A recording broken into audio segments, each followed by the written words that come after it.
Bueno, estoy aquí reunido hoy con don Iván Espinosa de los Monteros, portavoz general del partido político Vox, que me ha recibido aquí en la sede, muy amable. Y he querido hacerle esta entrevista porque, desde mi punto de vista, considero que a este buen señor, que me ha querido recibir aquí, se le está haciendo un atropello bastante grande a él y a todos los miembros de su partido, ¿no? Y él no me ha llamado, he sido yo quien le ha propuesto esta entrevista y me ha recibido, como podéis ver. Y bueno, Iván, ¿qué tal te encuentras? Muy bien, muchísimas gracias y bienvenido, Josep, que tenía muchas ganas de conocerte en persona. Ya sabes que te sigo por redes y es un placer tenerte aquí. Pues bueno, yo quiero empezar preguntándote quién es Iván Espinosa de los Monteros, más allá de como político, como persona. ¿Cómo te define? Pues soy un español más, pero un español que hace ya unos años me empecé a preocupar de la deriva que iba tomando nuestro país en muchos aspectos, ¿no? En el aspecto económico, en el aspecto político, en el aspecto social. Y bueno, pues como tantos españoles, al principio pues te quejas en el bar, te quejas con tus amigos, te quejas en tu entorno, pero poco a poco pues fui tomando un poco más de compromiso y de conciencia y me fui metiendo pues en grupos que al final derivaron en la creación de este partido, un partido que durante los primeros 5 o 6 años pues nadie nos hizo ni caso y estábamos ahí un poco discutiendo y debatiendo y quejándonos, pero sin mucho éxito, y de repente pues esto ha cogido una cierta explosión, ha cogido un cierto tamaño y fíjate, pues hoy estamos en el Congreso, una cosa muy sorprendente. De hecho, yo recuerdo cuando ustedes empezaron a sonar así por los rincones, ¿no? Al principio decían, esa gente no va a llegar a ningún lado, son unos, ya sabes, ¿no?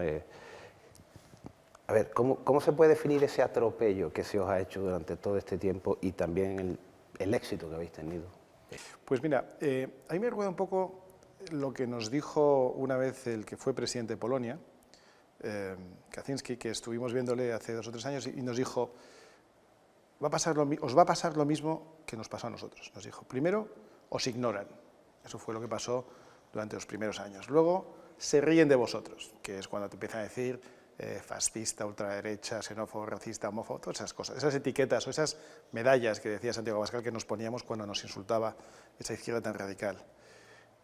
Y dice, y luego ganáis.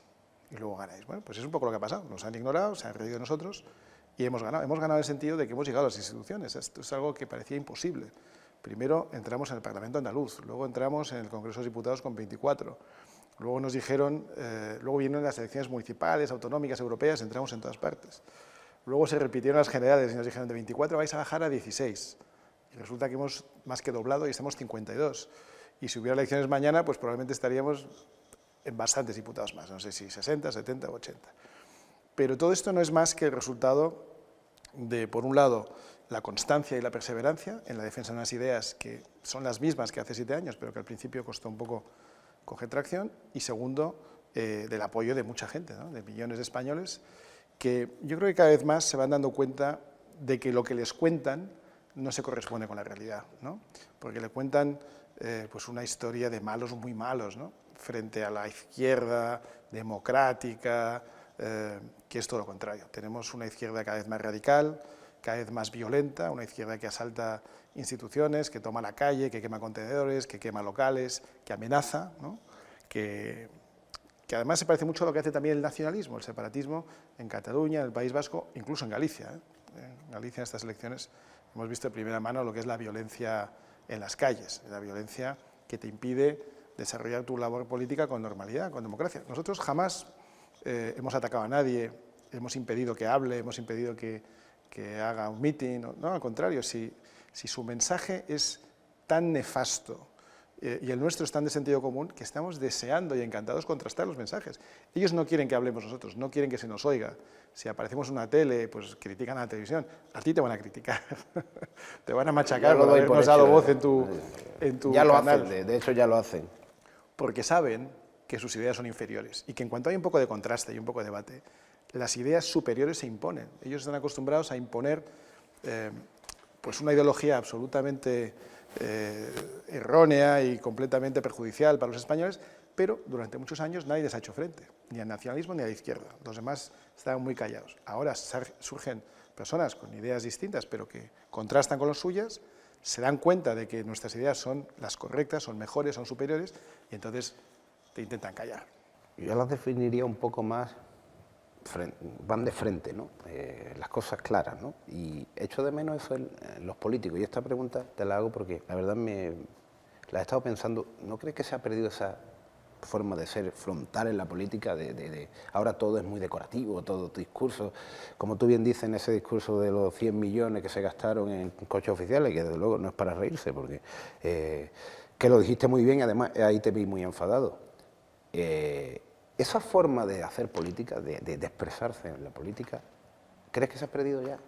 Sí, porque ha sido el triunfo de una ideología, como digo, completamente errónea sobre la otra. O sea, la incomparecencia, ¿no? La falta de combate político de todo lo que no era izquierda o nacionalismo separatista ha hecho que estos se vengan arriba y los demás estén intentando adaptarse, ¿no? O sea, los demás parece que asumen las mismas ideas que estos, pero 10 años más tarde.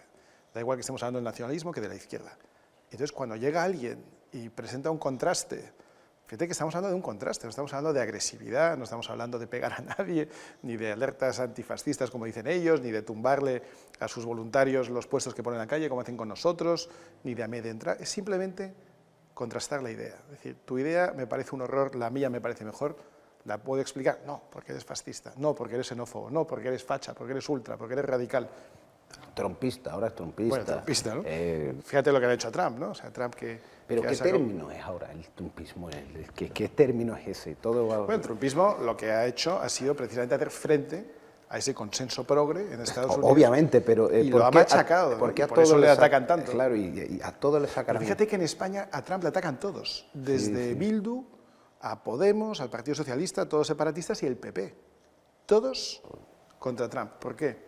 Porque todos son variedades de la misma cepa, ahora que estamos hablando del virus, ¿no? Tiene el virus del globalismo. Exactamente. El globalismo es lo que tienen en común todos, de Bildu a Podemos, al PSOE, los separatistas, los regionalistas, Teruel existe, viva Cartagena, todos, hasta el PP, tienen ese mismo virus. Y cuando llega alguien y intenta decir algo distinto, te apartan, te señalan, te amenazan, te amedrentan, pero cada vez hay más españoles, y en este caso también americanos, que se dan cuenta de que en la rebeldía y en la resistencia pues hay mucho valor. Yo diría que en todo el mundo hay muchos países que se están dando cuenta. Tengo hermanos en Latinoamérica, en Canadá, bueno, te puedo decir, españoles, muchos también. Pero más allá de todo esto, Iván, estos poderes que están financiando estos globalistas, yendo un poco, ¿no?, a mi sitio que es más, tú sabes, más conspiracionista en ese tema, ¿no? Me gusta indagar y estudiar eso. ¿Puedo llevar la razón o no llevarla? Yo te voy a preguntar, porque es lo que yo pienso. ¿Quién crees que está detrás de todo esto, financiando y llevando a cabo todos estos planes, que no son, es decir, normales? Es decir, estos son de ciencia ficción. Es una combinación de mucha gente de muchos sitios durante mucho tiempo, ¿no? Porque las cosas no se ganan ni se pierden rápidamente. El problema es que el globalismo lleva décadas dando esta batalla y no se encontraba nadie enfrente, nadie le ha hecho de contrapeso, ¿no? Entonces, ¿dónde arranca todo? Pues todo arranca en las universidades progres de la costa este americana, que hasta los años 60 o 70 pues eran un foco de conocimiento y desde entonces son un foco de ideologización, que al principio son pocas, pero que se van extendiendo. También las de California, las del medio, digamos, las de Estados Unidos en medio, pues son un poco más equilibradas, ¿no? Entonces, arranca con toda una serie de movimientos que van cogiendo fuerza según suceden varios acontecimientos. Por ejemplo, la caída del muro de Berlín supone el fracaso, la constatación del fracaso absoluto de los postulados de la izquierda. Es donde te das cuenta, donde todo el mundo se da cuenta, de que detrás del muro, lo que había al otro lado de ese telón de acero, era todo mentira. Porque lo que te contaban, tú eres muy joven, no te acordarás, pero lo que te contaban hasta los años 80 era que su modelo era superior, porque en la Europa marxista, en la Europa del Este, había igualdad, había felicidad, nadie era pobre, el medio ambiente se cuidaba mejor, había más prosperidad. La realidad es que no había nada de todo eso. Ya sabíamos que no había libertad, porque ellos no podían salir de sus países, no podían venir a los nuestros. Nosotros sí podíamos viajar por el mundo, los del mundo libre, ¿no? Ellos no podían salir, luego ya la libertad muy difícil. Desde luego no tenían libertad política, no tenían libertad personal, no tenían libertad de emprendimiento, ningún tipo de libertad. Pero es que además, cuando cae el muro, y todo el mundo corre en la misma dirección, nadie corre de Berlín Occidental a Berlín Oriental, lo que se constata es que ahí se pasaba todo lo contrario que os decía, se pasaba hambre, enorme sufrimiento, enorme represión, el medio ambiente peor cuidado del mundo, los ríos más contaminados, las ciudades más polucionadas, la menor evolución tecnológica, la peor distribución de riqueza, porque eran todos pobres, sí, todos iguales, pero todos por abajo. Las mayores miserias son siempre en el mundo comunista. Total, que cuando cae el muro y se cae esa historia que nos llevan contando desde el final de la Segunda Guerra Mundial, de que la Europa socialista y el mundo comunista es superior, es obvio que no lo es desde el punto de vista ni económico, ni militar, ni científico, ni social, de ninguna manera. Entonces se empiezan a agarrar a nuevas ideas para intentar recomponerse, porque los años 80 y principios de los 90 es un momento devastador para la izquierda. Entonces, ¿a qué se agarran? A principios que no eran suyos, incluso que eran contrarios a lo que ellos defendían, y los toman como bandera. Si el marxismo ha fracasado en tanto que confrontación entre una clase capitalista opresora y una clase trabajadora oprimida, porque en Occidente el gran invento es la clase media, ese es el gran invento de Occidente, y ya no hay tal diferencia, entonces buscan otras fuerzas que contrasten.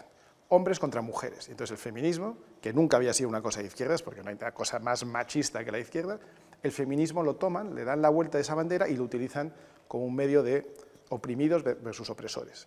El movimiento LGTB, que siempre los gays habían estado mucho mejor en los centros de las ciudades conservadoras, donde era todo bastante más fácil que no en los lugares de la izquierda, y si no, pregunta en Cuba qué tal trataba el Che Guevara o el castrismo a los homosexuales, o pregunta en cualquier país comunista, la bandera LGTB la vuelven a coger ellos y de nuevo contra los heterosexuales. Igual que hoy tenemos las feministas contra los trans, o el movimiento trans, y así sucesivamente, ¿no? El campo contra la ciudad. Bueno, todos estos movimientos que toma la izquierda van prosperando, ¿por qué? Porque los demás les hemos dejado la educación, les hemos dejado las universidades, les hemos dejado los medios de comunicación, les hemos dejado todo, hasta el punto en que ya han invadido incluso el último reducto que quedaba, que era el de las compañías, el mundo corporativo. El mundo corporativo era un mundo conservador, liberal, en fin, bastante moderado, bastante prudente. Y ahora, especialmente con las tecnológicas, se ha entregado por completo a estas ideas. Por lo tanto, yo no es que crea que hay 6 personas en un salón oscuro tramando el fin del mundo. Lo que sí creo es que hay muchas influencias, muchas fuerzas, muchas de ellas muy bien financiadas, que apuntan en la misma dirección, este mundo del globalismo. ¿Y por qué se incorporan las grandes empresas, sobre todo tecnológicas? Porque para ellos la nación o las naciones son un impedimento a su expansión. O sea, Google ve en la nación de Bolivia un impedimento para su expansión, en la de Bolivia o la de Ucrania o la de Sudáfrica. De hecho, Google se siente más importante que estas naciones, porque el Producto Interior Bruto de estas naciones es inferior a la facturación de Google. Por lo tanto, para su plan de expandir su producto o su servicio por todo el mundo sin que haya diferencias, las naciones, el patriotismo, la identidad es algo con lo que tienen que acabar. Y hablando, que estaba hablando de Google, hablemos de la censura de las plataformas, hablemos un poco sobre eso. ¿Dónde iremos a parar? ¿Dónde llegaremos? ¿Podremos llegar a expresarnos libremente como siempre ha debido ser? Cada vez es más difícil, ¿no? Cada vez es más difícil. Empezaron limitando el número de mensajes que podías reenviar por WhatsApp, hace un par de años. Sí, luego, es verdad, ¿te acuerdas? Ahora ya solo son 5. Antes podías mandar a todos tus amigos, ahora máximo 5 reenvíos. Luego empezaron a limitar las cosas que podías poner en Facebook, porque hay unos verificadores que te dicen si lo que tú has dicho es verdad o no. Sí, eso me quedé helado cuando Pero eso es increíble. Y luego dices, bueno, ¿y quiénes son los verificadores? Hombre, pues son los progres, ¿no? Porque no hay verificadores del otro lado. ¿Y quién les paga a ellos? Bueno, les paga, es decir, a los verificadores les paga Facebook y a Facebook le pagas tú, porque cuando un producto es gratuito, significa que el producto eres tú, ¿no? Ellos trafican con tus datos, con los datos tuyos individualmente y con el conjunto, lo mismo Facebook que Google, que Amazon. Por eso cuando tú en el teléfono de repente ves, cuando estás leyendo la página de un diario digital, que te anuncian algo que coincide o bien con lo que has estado buscando el día antes en Google, o bien con una conversación que has tenido, tú de repente dices la palabra Cádiz, y de repente la próxima vez que abres una página web ves vuelos o tren a Cádiz, y dices, bueno... Me ha pasado, es increíble. Te están utilizando tus datos. Han vendido tus datos a anunciantes para decir, oye, a este le interesa Cádiz. O si dices la palabra bicicleta, ¿no? Vamos a montar en bici mañana, y de repente te empiezan a aparecer anuncios de bicicletas. Pero bueno, claro, te están utilizando como producto. Cobran por el dato de que tú has dicho la palabra bicicleta o la has buscado en Google y se lo venden al fabricante. Por lo tanto, ¿quién paga todo? Lo pagas tú. que es lo más irónico de todo. Tú estás pagando a una compañía que luego te está impidiendo ejercer tu propia libertad de expresión. Increíble, es increíble. De hecho, yo no sé si tú compartes esa teoría, yo creo que incluso la inteligencia artificial que tenemos en los móviles nos escucha, con algunos algoritmos que Pero tiene. no cabe duda, tú dices una frase con una palabra clave y te acaba llegando el anuncio. Pero yo es que he tenido incluso hasta pensamientos y me han aparecido. Es que te puede sonar incluso a fantasía, pero es que Eso ya me parece un de nivel más... pensar, tengo sed, debo de beber agua por la noche y abrir, la última vez ya que miro el móvil, beber agua por la noche es bueno. Y de verdad quedarme alucinado, decir, pero bueno. Sí, sí, Y varias cosas que tú, claro, las vas dejando, pero luego te pones a pensar y dices, claro, ¿no? Al final, es verdad que la tecnología es un gran facilitador, es un instrumento, es una herramienta que te permite ser más productivo, hacer más cosas, pero también te esclaviza. Claro. También te conviertes, y nos pasa un poco a todos, que acabas teniendo una cierta dependencia, porque cada mensaje que te manda tu móvil, pues te da un chute de dopamina, que es una sustancia, bueno, tú que eres deportista sabes lo que es, pero que te engancha, igual que te engancha el deporte, igual que te engancha otras adicciones, ¿no? Y empieza a ser preocupante a todas edades. No, los jóvenes, bueno, los jóvenes y los no tan jóvenes, también tenemos que tener mucho cuidado con el uso de la tecnología, porque es muy fácil que acabes enganchado al aparato y estés, como se dice, ¿no? que la tecnología te permite acercarte a los que están muy lejos, pero te aleja a veces de los que están más cerca, ¿no? Bueno, háblame un poquito, Iván, sobre estos últimos meses, desde marzo aquí, sobre el bicho, si quiere. El virus chino. El virus chino, el COVID. ¿Cómo se ha vivido eso desde dentro de la política y aquí en Madrid como ciudadano y como español en general? Cuéntame un poco por ahí empezando. Pues hay muchas cosas que contar aquí, ¿no? Ahora que he dicho el virus chino, lo he dicho a propósito porque el otro día en una entrevista en televisión sugerí que tenemos que empezar a pensar, todos, no España, sino todas las naciones de Occidente, en si no se debe pedir reparaciones a China. ¡Hombre! ¿Cómo le vamos a pedir reparaciones a China o compensaciones? Pues sí, porque China es responsable de este virus. ¿Lo han hecho a propósito en un laboratorio para infectarnos a todos? Yo no digo eso. Lo que sí digo es que hace ahora aproximadamente un año, desde diciembre o noviembre del año 19, en China, que tiene un control férreo de todo lo que pasa en la población, toman conciencia de que hay un virus mortal, cuyo origen no conozco y por tanto no voy a especular, pero hay un virus que es mortal, que es mortífero, una alta tasa de mortalidad, una alta tasa de contagio, y no lo dicen, lo ocultan. Es más, a los primeros médicos y científicos chinos que levantan la voz de alarma, los castigan, los reprimen y desaparecen. Muchos reporteros y influencers. Lo ocultan. Ante las primeras preguntas que hacen la comunidad internacional, mienten.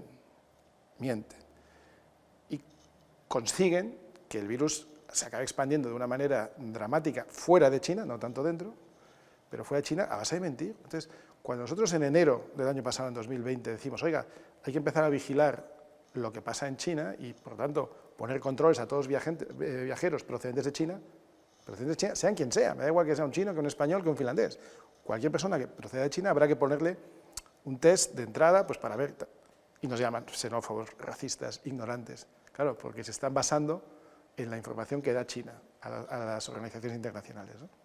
Hay países que los conocen bien, no se fían, como por ejemplo Taiwán, y como no se fía, pone desde el principio, primero envía gente a investigar a China y trae la conclusión de que esto es muy grave. Por lo tanto, impide la entrada de cualquier chino sin pasar por un test o por un control. Taiwán cerró la frontera. Claro, consecuencia, Taiwán es uno de los países menos damnificados por el virus, pese a estar al lado Corea físicamente. del Sur también lo hizo. Corea del Sur también lo hizo y además adoptó medidas muy tempranas. Hubo países que lo hicieron muy bien y hubo países que lo hicieron peor. Y entre los peores, el peor de los peores, el nuestro. Porque nuestros gobernantes carecen de la cualificación técnica para hacer frente a una cosa así y además están absolutamente imbuidos de una ideología muy perniciosa, porque como vienen de esa izquierda radical, pues China no puede hacer nada mal, China es estupenda, China... Bueno, pues es que precisamente, en parte por eso y en parte por su incapacidad para gestionar esto, somos el país con más sanitarios infectados, con más muertos, con más impacto económico. O sea, todas las estadísticas que puedas mirar, estamos en los peores puestos. Según el día, podemos ser el peor del mundo y según el día, pues a lo mejor Perú está un poco peor o lo puede estar otro día otro país. Pero somos el país que peor ha gestionado esta epidemia del mundo. Por lo tanto, oiga, los políticos tendrán que tener asumir algún tipo de responsabilidad. Yo te hago una pregunta, Iván, desde la ignorancia mía, como fuera de la política y tal, y de la ley. ¿Es legal los estados de alarma y privarte de la libertad como tal? Bueno, nosotros pensamos que no, y por eso desde el primer estado de alarma hemos elevado al Constitucional una cuestión de inconstitucionalidad para que nos diga si esto se puede hacer así. Pero es que no nos ha contestado el primero y ahora estamos en el último, porque al principio los estados de alarma duraban 15 días y venía el presidente a proponer una extensión, por supuesto, como tiene el legislativo a su servicio, con todos los partidos apoyándole, menos Vox, pues iba consiguiendo extensiones del periodo de alarma. Pero es que ahora, sin que el Tribunal Constitucional se haya pronunciado sobre si es legal o no, la manera en que lo hace, se ha pedido uno de 6 meses y se lo han dado. Y el único partido que le ha dicho que no, de todos, hay 10 grupos, incluido el grupo mixto, o sea que hay 9 partidos de un cierto tamaño, más otros tantos en el grupo mixto. El único partido que le ha dicho que no ha sido Vox. Es una cosa asombrosa, ¿no? Que tú puedas someter al legislativo, porque el legislativo, no olvidemos, el Congreso que tiene 2 funciones. Uno es legislar y hacer leyes, vale, está bien, pero es casi más importante el de controlar al Ejecutivo. Someter las sesiones de control, en las sesiones ordinarias. Claro, cuando estás en estado de alarma, pues todo eso se suspende. Bueno, Iván, esta pregunta te la hago porque mucha gente en las redes sociales me escribe, me pregunta, tiene miedo sobre el tema de la vacuna. ¿Qué posición tiene Vox sobre la vacuna? Luego te pregunto a ti, personalmente, ¿te daría miedo ponértela o confías en estas grandes farmas que hay? ¿Crees que detrás hay algún interés por la vacuna? Yo luego, si quieres, te doy el mío. Dame el tuyo primero. Bueno, primero es que es deseable que hubiera una vacuna que acabara con este virus. Yo creo que eso todo el mundo está de acuerdo, que hubiera una vacuna testada, segura, infalible o prácticamente infalible, como son las vacunas tradicionales que hemos conocido. Yo tengo 4 hijos y a los 4 les he pasado por el programa de vacunación completo. No tengo ninguna duda acerca de las vacunas que ya llevan décadas funcionando y que han demostrado ser efectivas para la erradicación de muchas enfermedades. Esta vacuna es distinta y lo es por muchos motivos. Primero, porque se ha desarrollado en tiempo récord, por cierto. Se ha desarrollado en tiempo récord, entre otros motivos, porque el señor Trump le metió bastante dinero a lo que él llamó la operación Warp Speed, o sea, velocidad turbo. ¿Cómo lo hizo? Garantizando a las grandes farmacéuticas que les compraría un montón de dosis, funcionara o no, para que ellas desarrollaran la vacuna. Bien, el caso es que se han hecho a gran velocidad y, como es natural, como el propio proceso indica, pues no ha habido tiempo de comprobar todos los efectos que puede tener la vacuna. Parece que es efectiva, pero hay todavía dudas y mucha gente tiene dudas de mucho tipo. Por lo tanto, ¿cuál es la posición de Vox? La posición de Vox es, primero, libertad total para que los españoles decidan si quieren o no vacunarse. Segundo, los que se quieran vacunar deben poder hacerlo gratuitamente. Esto debe ser una cosa que vaya a coste del Estado. Tercero, los que se quieran vacunar deberían seguir pues, un patrón de prioridades. Hay algunas personas a las que hay que vacunar antes y otras más tarde. ¿Quiénes son los que tienen que ir antes? Pues aquellos que formen los grupos de población de riesgo, pues por edad, o porque hayan tenido otras enfermedades previas que la hagan especialmente delicados, o porque estén en primera línea de batalla. Y aquí, por ejemplo, me parece que no se está siendo justo con muchas personas. Ayer hablaba con algunos amigos míos, policías nacionales, que dicen, nosotros siempre somos los últimos. Pues oiga, yo creo que igual que los médicos, los sanitarios, los enfermeros tienen que estar entre los primeros, yo creo que también los policías nacionales, nuestras fuerzas y cuerpos de seguridad de Estado, tienen que estar entre los primeros que se puedan vacunar si quieren, ¿no? En definitiva, muy importante, si quieren. Si quieren, es que claro. Muy si importante quieren. es el inciso que te... Y respecto a mí, pues yo, a diferencia de otros muchos políticos que estoy viendo, que se van adelantando y se ponen delante de la cola, yo creo que nosotros tenemos que estar, si no estamos si ninguno de nosotros, digo, por edad o por otros motivos, forma parte de población de riesgo, yo no, pues yo creo que tengo que estar, bueno, me toque. Y cuando me toque lo haré o no, pues ya veremos un poco en función de las circunstancias. Pero vamos, no tengo ni especial miedo ni especial deseo. Estoy en un punto un poco intermedio. No, a mí, pues, si te puedo decir mi opinión, sí me da un poco de miedo. Me da un poco de miedo. También porque hay mucha información y desinformación, ¿no? Y uno, pues, a veces se hace un caos y se pone a tirar del hilo y qué llega a ser verdad y qué no. Yo, personalmente, no me la quiero poner. Ya cada uno, pues, es del libre de elección, como tú dices, y debería ser así. Si hubiera una ley que te obligara, pues, que nos toque ponernosla, pues... Pero también te digo, parte del problema es que el gobierno lo está haciendo muy mal, como siempre. Es decir, explicas cosas mal, te dice cosas que luego compruebas que no son verdad, ¿no? La comunicación de Fernando Simón, que teóricamente es un experto en esto, desde luego sabe mucho más que los políticos, pero es que, joder, dice cosas y asevera con una rotundidad cosas que a los 15 días son erróneas, ¿no? O sea, hace 10 días nos dice que la cepa británica no es motivo de preocupación y al día siguiente nos damos cuenta de que es el principal motivo de contagio en Andalucía y hoy nos dice que es el principal motivo de preocupación para el gobierno. Hombre, no se puede estar a la vez en contra y a favor de un tema, ¿no? O sea, si el día antes me has dicho que no es probable que se extienda, no me digas al día siguiente que se está extendiendo mucho. O ahora la cepa brasileña, ¿no? Eso no lo había oído yo, la cepa brasileña. Sí, hay una cepa brasileña pues también peligrosa. Y especialmente peligrosas, ¿por qué? Porque no está claro que la vacuna pueda con ella estar. No digo ni que sí ni que no, porque yo no he hecho el experimento científico ni lo voy a hacer, pero parece que hay pues muchas sombras de duda. Por eso comprendemos perfectamente a la gente que tenga dudas o miedo, como lo queramos llamar, o prevención ante una vacuna que no está testada. Lo entiendo. Luego, eso que ha dicho de que Fernando Simón dice una cosa y luego a los 15 días es erróneo totalmente, ¿se puede hacer todo mal, Iván? Es decir, la gestión del gobierno, porque tú puedes hacer 10 cosas mal, ¿no? Pero todo mal, es que a mí me parece que obedece a algo. Bueno, es que obedece a varios factores. Primero, inexperiencia, ¿eh? Porque es que no han gestionado ni una comunidad de vecinos hasta que han llegado al gobierno. Es que cuando tú miras cuál es es que, joder, que tenemos un sistema de selección de funcionarios que es un poco duro, es un poco crudo, el tema de las oposiciones, pero que funciona muy bien. Los funcionarios que llegan a ocupar sus puestos son tíos muy competentes y yo no paro de conocer a gente extraordinariamente competente, pero que tiene su desarrollo profesional limitado, porque los políticos copan puestos cada vez más bajos en el nivel administrativo. Antiguamente los políticos eran el ministro y el secretario de Estado, y luego pues a lo mejor el subsecretario. Y de ahí para abajo ya eran todos profesionales de la administración pública. Ahora no, ahora los políticos bajan al nivel de director general, subdirector general, jefe de equipo. Entonces, claro, están muy ideologizados, son ignorantes, carecen por completo de cualquier experiencia. Pues claro, ¿cómo no va a salir mal las cosas? Pues es lógico. Es que yo, por ejemplo, tengo esa tesis, ¿no? Que todo no se puede hacer mal, todo, absolutamente todo, ¿no? Tú puedes tener errores políticos, es que es normal, yo planteo algo y me sale mal un videoclip o me sale mal una canción, pero todas las canciones mal lo hay. Pero tú piensas que es que están poniendo a gente que no tiene ni noticia de su rama, de su ministerio, ¿no? O sea, ¿qué experiencia tiene Salvador Illa en sanidad? Pues ninguna, pero te digo más. A mí tampoco me pongas de ministro de Sanidad, ¿eh? Que es que yo no pretendo saber más que el señor Illa. Yo no tengo ni idea de sanidad, yo no puedo ser ministro de Sanidad, ya lo digo. Nunca seré ministro de Sanidad, porque no sé nada de ese tema. Pero hombre, ponme gente que sepa algo.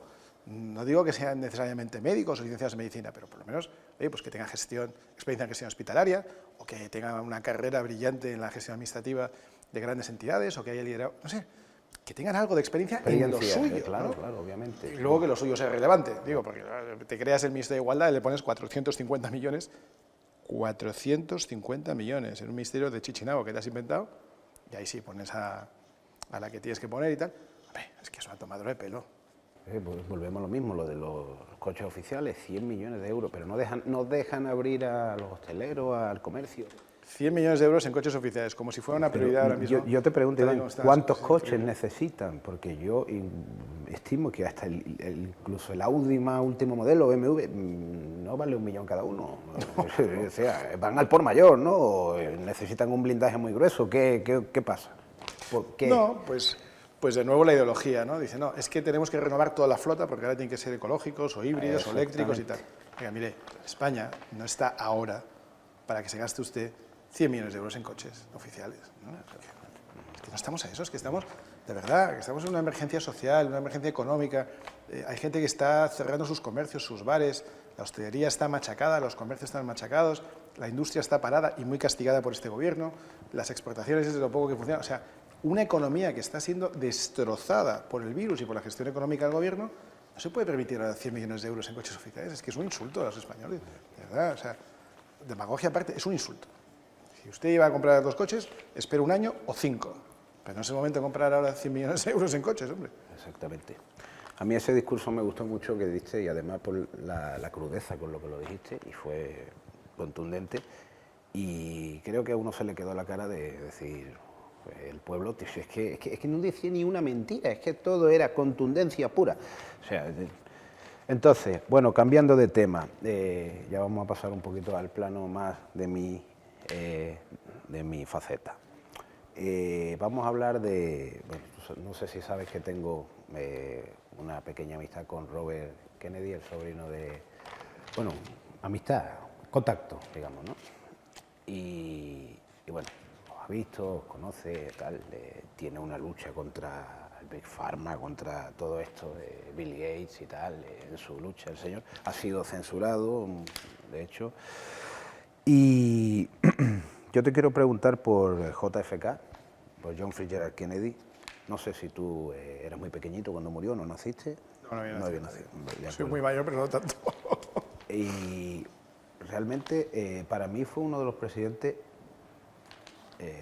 al ser demócrata, que yo creo que enfrentó un poco a estos, digamos, poderes que estaban detrás. Se le tildó de muchas cosas, no sé si tú tienes ese punto de vista mío, ¿no? Pero sobre su muerte, sobre su asesinato, ¿qué puedes decir tú? ¿No ves que hubo algo raro detrás o piensas que fue...? Bueno, nunca se ha sabido con mucho detalle lo que hubo, ¿no? Parece que está más o menos claro quién fue el que disparó, que fue a su vez asesinado nada más salir de declarar y por lo tanto nunca se supo quién estaba detrás, pero bueno, pues hay distintas teorías sobre quién tenía interés en haber asesinado, ¿no? Pero claramente una es la conexión rusa. Oswald estuvo en la Unión Soviética, tenía mucho contacto con ellos. Luego hay una segunda conexión o una segunda derivada, que es el mundo de la mafia, y ahí había también muchos intereses. ¿Por qué? Pues porque el mundo de la mafia no estaba del todo inconexo con Kennedy. Kennedy llega a ser nombrado candidato demócrata en una convención que tuvo lugar en Chicago, ciudad dominada en ese momento por la mafia, porque su padre, el señor Joseph Kennedy, pues puso un cierto dinero para dar el último empujón y aquello se arregló y fue el candidato demócrata elegido, como digo, en Chicago, gracias a la mafia y sus conexiones formales o informales son bastante conocidas. Compartían un amante con Sam Giancana, que era en ese momento un jefe de las familias. En fin, había ahí también muchos motivos y la mafia estaba bastante disgustada con la persecución de ellos que hacía Robert Kennedy, que era el fiscal general del Estado, cuando sentían que ellos habían contribuido tanto a la elección del presidente. Cuando JFK sale elegido, la mafia, la comunidad italoamericana en general siente que la apoya mucho y la mafia en particular. Cuando el fiscal general del Estado les empieza a perseguir, cosa que no había sucedido a gran escala hasta ese momento, se sienten traicionados y de nuevo pues puede ser. Entonces, no sé exactamente quién, pero bueno, hay dos pistas bastante bien encaminadas, ¿no? ¿Qué opinas sobre esa ley que él quiso hacer de, digamos, dejar de mantener la Reserva Federal como privada, sino pasarla a manos públicas? Bueno, ¿Cómo lo ves eso? En realidad, la Reserva Federal es casi una institución pública, y esto abre un debate enorme, ¿no? Que es... Sí, toquémoslo un poco nada más, porque sé que esto puede ir hasta... Que es el de las criptomonedas. Lo digo porque desde que la moneda americana del dólar, que es la base de casi todas las monedas mundiales, deja de estar soportada por un activo duro, no hay una reserva de oro equivalente a la cantidad de billetes en emisión, desde que las monedas, el euro igual, no están correlacionadas con una acumulación de riqueza que soporte a la moneda que se imprime, abre un debate enorme sobre la criptomoneda, que tampoco está basada en ninguna riqueza en concreto, ¿no? Y por eso pues hoy tenemos un montón de monedas que están cotizando al alza, que cumplen la misma función que la moneda, digamos, tangible, y que no están soportadas tampoco por esa riqueza, como digo. Es que es enorme, ese debate nos daría para 2 horas más, ¿no? Bueno, esta pregunta te la hago porque vi a Jorge hablando el otro día en la tele. ¿Crees que habrá un presidente de los Estados Unidos de Europa? Que sí, creo que... ¿Crees que habrá un presidente de los Estados Unidos de Europa? Yo no lo quiero. No lo creo, ¿no? No lo creo. Yo creo que la Europa que va a tener éxito en el futuro, la Europa fuerte, será la unión o la colaboración de varias naciones fuertes. No puede haber una Europa fuerte sin naciones fuertes. Y la Unión Europea, que es ahora mismo pues una institución llena de burócratas que no ha elegido nadie y que toman un enorme, o tiene un enorme peso en la cantidad de decisiones que afectan a las naciones, tiene que pensar si las naciones no tienen derecho a guardar ciertas áreas de soberanía que nunca han sido cedidas formalmente, pero que realmente se están cogiendo ellos. Por ejemplo, por un caso que todos los días vemos, ¿no? La inmigración, ¿no? La inmigración a Europa, pues de repente hay un funcionario que te dice que usted tiene que recibir a cientos de miles de, ellos llaman refugiados, realmente inmigrantes ilegales que provienen de cualquier sitio, de Siria, o de Egipto, o de Marruecos, o de Libia, ¿no? Pero ¿por qué se mete usted a decirme a mí cuántos tengo que acoger? Por cierto, si quiero acoger a algunos, que tenemos el derecho de decidir a cuántos, pues también tengo derecho a decidir cuáles, ¿no? Igual yo quiero acoger efectivamente refugiados, pero no de Siria, con lo que no tengo nada que ver, sino de Cuba, o de Venezuela, o de Nicaragua, o de cualquier país que esté bajo el yugo comunista y que esté aplastando a sus súbditos, y que además, oye, si son hispanos, que son hermanos nuestros, pues con más razón, ¿no? Bueno, por eso creo que el modelo que tenemos actualmente en la Unión Europea es susceptible de mejora, como el modelo que tenemos de España es susceptible de mejora, lo cual es una indicación no de que no nos guste la Unión Europea, sino de que nos gusta, pero que nos gusta que funcione mejor. Bueno, ¿por qué crees que muchos jóvenes, Iván, ya han perdido la fe en la política? Ya creen que todos los políticos mienten, todos los políticos roban, todos los políticos son corruptos, todos los políticos, en fin. ¿Por qué crees que ha habido ese descontento? Quizás esos jóvenes o no tan jóvenes antes fueron votantes de algún partido. Y hablo en general, en plano general. Mira, España es un país que tiene una materia prima única, son los españoles, y que ha generado, oye, grandes artistas, grandes deportistas, grandes empresarios, grandes trabajadores, grandes creativos, grandes cocineros, de todos, ¿no? ¿Qué es lo que no hemos hecho bien todavía? No hemos hecho una buena generación de grandes políticos, o por lo menos en los últimos 40 años. Quizá en la transición se pueda ver de otra manera. Claro, ese deterioro de la imagen de los políticos tiene mucho que ver con la actuación de los políticos. No es que sea una imagen injusta del todo. Oiga, es que aquí ha habido políticos de todos los colores en todo el país, no de izquierdas o derechas, en todo el país, separatistas, centralistas, izquierdistas, derechistas, que han metido la mano en la caja, que han mentido, que han engañado, que han robado. Y lo seguimos viendo. Entonces, claro, yo comprendo que hay una cierta desafección por la política, pero hay un riesgo, y es que si tú no votas, y si tú no te implicas, y si tú no te comprometes un mínimo, yo no digo que te dediques a la política, pero si tú no votas, las decisiones las tomarán otros por ti. Por tanto, aunque uno sienta distancia sobre lo que se ve en el Parlamento, o en la Asamblea Autonómica, o en el municipio, si no participas, si no dejas que tu voz se oiga, la decisión la tomarán otros por ti. Y los que la tomarán seguramente no piensan como tú. Por eso nos llamamos Vox, porque damos voz a gente que hasta ahora no tenía voz.